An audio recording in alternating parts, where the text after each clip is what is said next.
Today, I'm going to be talking about roadblocks to the carnivore diet.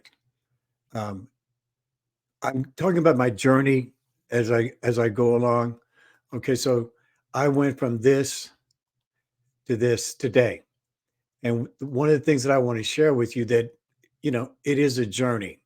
Okay, so how I began is taking my head out of the sand and actually realizing that I really needed to lose weight and that it was a life and death situation.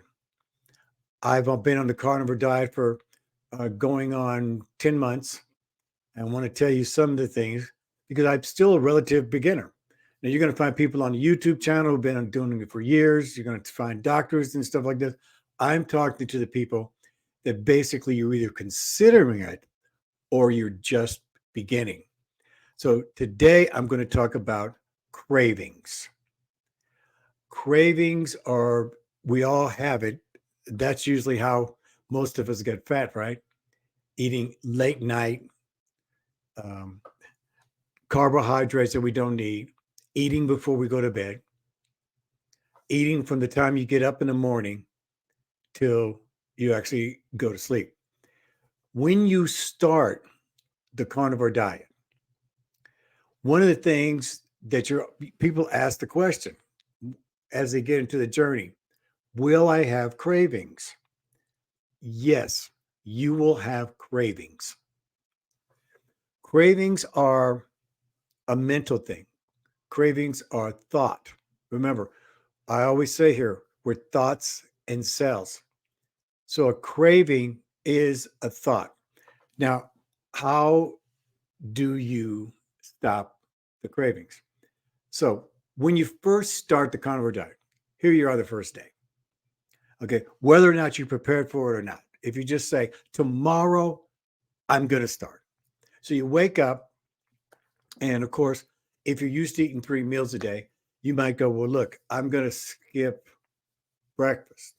Okay. Then as the morning goes along, you all of a sudden go, wow, I'm really hungry. I really need something to eat.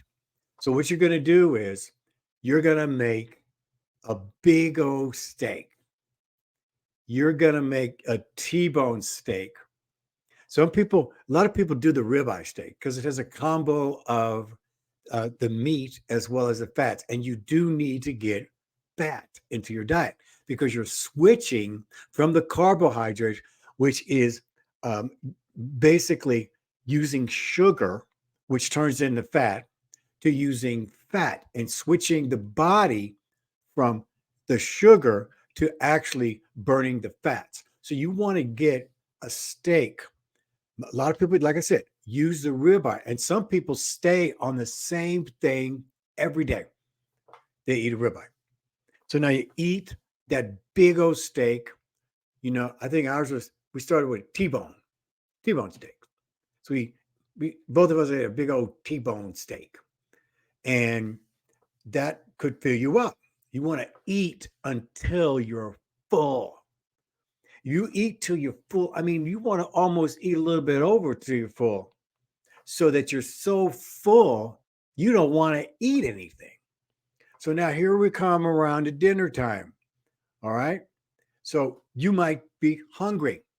Well, then you're going to eat another steak until you're full.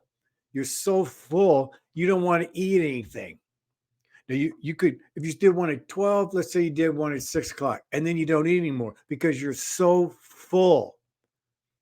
And so that will help you reduce the cravings. You see, everyone's going to have them. You're going to be withdrawing from the carbohydrates.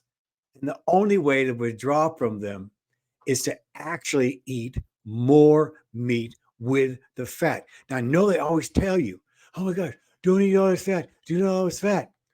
Okay. No, you do eat it. That's how you burn fat, by using that energy from the fat to lose weight.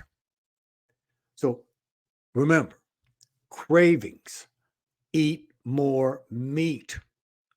You will see the difference. Now, I talked about the horribles. These are some of the roadblocks. If you haven't seen those, take a look up here. Look up here. You're going to see some of my other videos that I've done just in the last couple days. Remember this, you're going to be successful. You're not going to fail. This time, you're not going to fail because you're going to do what's right. Until next time, I'll see you tomorrow.